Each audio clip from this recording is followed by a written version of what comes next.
warahmatullahi wabarakatuh. Selamat pagi anak-anak. Bagaimana kabarnya hari ini? Semoga sehat semua ya. Dan jangan lupa selalu tetap semangat belajar di rumah. Hari ini kita kembali lagi belajar bersama Bu Rahma. Kita akan belajar tema 5 tentang ekosistem. Subtema 2, pembelajaran keempat. Yuk kita ikuti video pembelajaran hari ini. Kompetensi dasar, pembelajaran keempat, Bahasa Indonesia, IPS, PPKN. Tujuan pembelajaran pada hari ini, melalui video pembelajaran siswa dapat 1. Memahami ketampakan alam di daerah sekitar. 2. Membuat sebuah teks non-fiksi tentang aktivitas perekonomian yang dilakukan masyarakat setempat. 3. Memahami pentingnya hidup rukun untuk menjaga persatuan dan kesatuan. Selanjutnya, mari kita lihat gambar kenampakan alam di Indonesia. Kenampakan alam di Indonesia yang pertama ada perkebunan, yang kedua ada danau, dan yang ketiga ada persawahan, yang keempat ada gunung, yang kelima ada waduk, dan yang terakhir yaitu laut. Ayo anak-anak, mana yang termasuk kenampakan alami dan mana yang termasuk kenampakan buatan? Iya, perkebunan, persawahan, dan waduk termasuk kenampakan buatan. Sedangkan danau, gunung, dan laut termasuk dari kenampakan alami. Agar lebih jelas lagi, mari kita lihat peta konsep kenampakan alam. Kenampakan alam terdiri dari kenampakan alami dan kenampakan buatan. Kenampakan alami contohnya yaitu gunung, laut, danau, dan hutan. Kenampakan buatan contohnya yaitu perkebunan, sawah, waduk, dan juga bendungan. Anak-anak, jika kita perhatikan, terdapat banyak sekali kenampakan alami dan kenampakan buatan di sekitar kita. Bahkan, banyak kenampakan alami yang juga menjadi tempat wisata menarik. Anak-anak, apakah kalian pernah berwisata alam bersama keluarga? Jika sudah pernah, coba kalian ingat-ingat kembali. Kenampakan alami dan kenampakan buatan apa saja yang kalian lihat? Berikut ini adalah bacaan yang menjelaskan tentang salah satu contoh kenampakan alami dan buatan yang sering dikunjungi masyarakat Jakarta dan Jawa Barat. Indahnya kebun teh di Puncak Bogor. Puncak adalah sebuah kawasan wisata pegunungan yang termasuk ke dalam wilayah Kabupaten Bogor dan Kabupaten Cianjur, Provinsi Jawa Barat. Kawasan ini terletak di kaki dan lereng pegunungan Gede Pangrango dan sebagian besar merupakan bagian dari kawasan Taman Nasional Gunung Gede Pangrango. Di kawasan ini terdapat sebuah perkebunan teh yang telah dibangun sejak masa pemerintahan kolonial Belanda.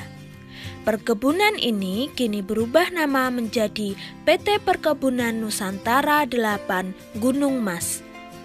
Perkebunan teh ini membentang di antara bukit-bukit yang ada di kawasan puncak. Tanaman teh ditanam sedemikian rupa sehingga menghasilkan pemandangan alam yang indah. Tanaman teh ditanam dengan rapi sesuai kontur perbukitan. Selain keindahan alam, kesejukan kawasan ini menjadi puncak sebagai daerah kunjungan wisata yang selalu ramai dikunjungi para wisatawan. Dikarenakan posisinya yang berada di kaki gunung dan di lereng Gunung Gede Pangrango, udara kawasan ini menjadi sejuk, bahkan cenderung dingin. Inilah yang membuat daerah Puncak Bogor sangat cocok untuk budidaya tanaman perkebunan. Selain perkebunan teh, di daerah puncak dapat kita temui juga perkebunan kopi, pala, tanaman hias, dan perkebunan buah seperti stroberi dan sayur mayur. Dari bacaan di atas, maka kita dapat mengetahui bahwasannya banyak pengunjung yang berkunjung ke kawasan tempat wisata. Sehingga kegiatan tersebut tentu mempengaruhi kehidupan ekonomi masyarakat di sekitar kawasan wisata. Nah, seperti itulah seharusnya masyarakat di sana. Mereka harus hidup rukun dan bergotong royong untuk menjaga kawasan agar tetap terus dikunjungi wisatawan. Tanpa persatuan dan kesatuan, masyarakat yang adil dan makmur akan sulit dicapai. Sebelum kita melanjutkan pembelajaran, mari kita menyanyikan lagu Mars Hidup Sehat untuk menambah semangat belajar kita.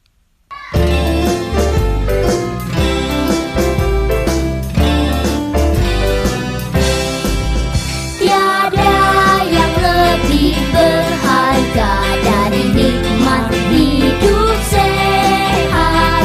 Sehat jiwani, sehat jasmani, kunci hidup bahagia. Meski kaya terhormat mulia, tapi pasti menderita. Jika penyakit musuh utama selalu menggoda, bina hidup sehat diri dan keluarga, bina lingkungan sehat, masyarakat sentosa. Hidup sehat modal utama bagi pembangunan semesta. Sehat sejahtera makmur merata berdasarkan Pancasila.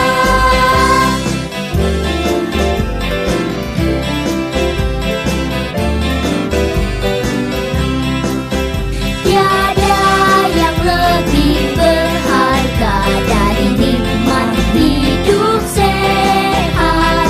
Sehat jiwani, sehat jasmani, kunci hidup bahagia. Meski kaya terhormat mulia, tapi pasti menderita. Jika penyakit musuh utama selalu menggoda, bina hidup sehat diri dan keluarga, bina lingkungan sehat, masyarakat sentosa. Hidup sehat modal utama bagi pembangunan semesta. Sehat sejahtera makmur merata berdasarkan Pancasila. Potensi kenampakan alam yang dimiliki oleh suatu daerah pasti berbeda-beda.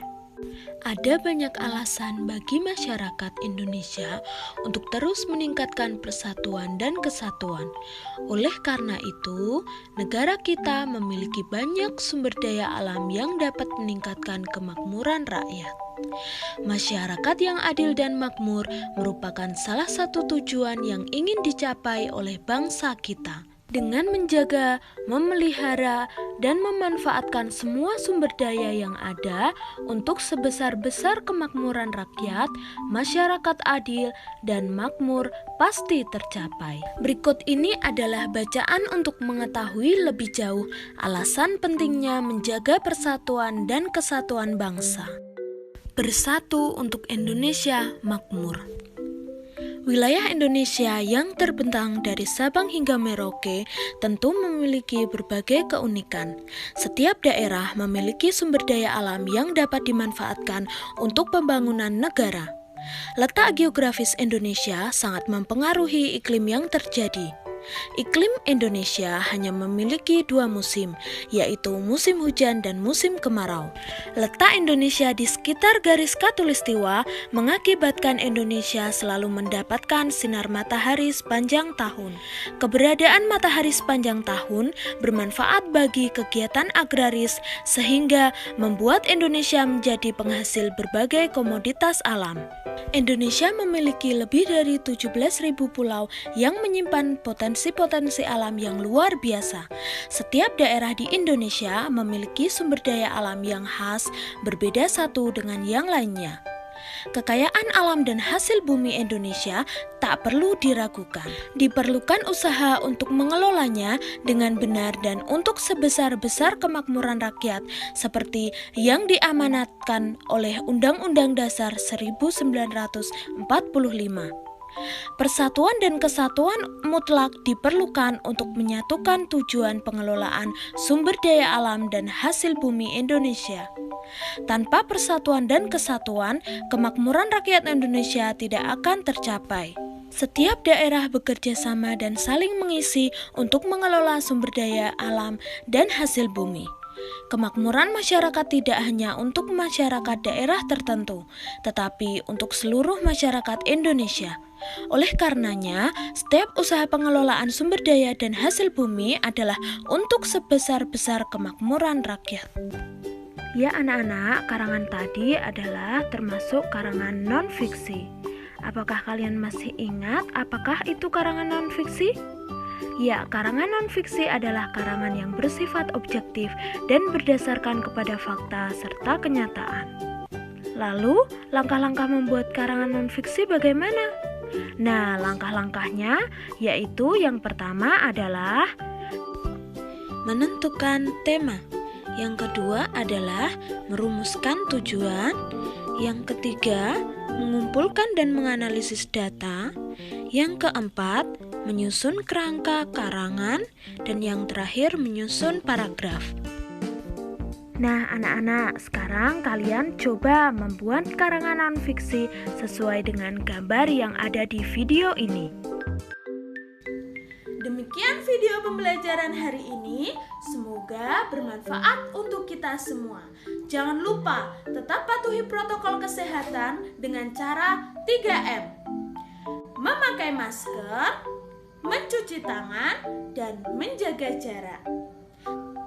Sampai jumpa di video selanjutnya. Wassalamualaikum warahmatullahi wabarakatuh.